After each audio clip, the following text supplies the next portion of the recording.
આપણે અહીંયા ખેડૂત મહાપંચાયતમાં એકઠા થયા છીએ એ એક રીતે દુર્ભાગ્યની બાબત છે કે આઝાદીના 75 વર્ષ પછી પણ આપણે રોજ જાગીને આપણા હક માટે, આપણા અધિકાર માટે ક્યાંક ધરણા કરવા પડે, ક્યાંક રેલી કરવી પડે, ક્યાંક જનસભા કરવી પડે.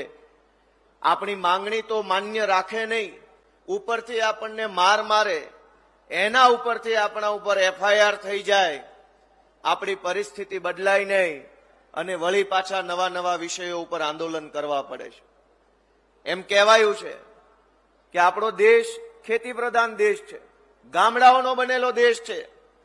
ગામડાના બનેલા દેશમાં, ખેતી પ્રધાન દેશમાં ખેડૂતોએ, ગામડાના માણસે રોજ જાગીને આંદોલન કરવા પડે, ધરણા કરવા પડે, પોતાની માંગણી માટે સડક ઉપર ઉતરવું પડે.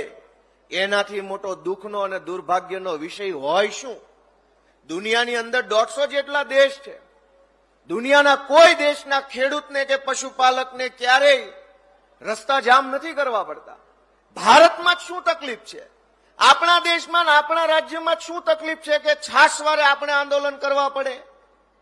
અને એક મુદ્દો હોય તો બરાબર છે, હજારો મુદ્દાઓ, હજારો સમસ્યાઓથી આપણું જીવન ઘેરાઈ ગયું છે. દોસ્તો મિત્રો, મારે આજે તમને આ દૂધ બાબતે વાત કરવી છે, કેમ કે દૂધ જે છે આપણા ભારતની પરંપરામાં, આપણી સનાતન વ્યવસ્થામાં દૂધ એ માત્ર વ્યવસાય નથી, આપણી આસ્થા સાથે જોડાયેલો વ્યવસાય છે. આપણી આસ્થા જોડાયેલી છે.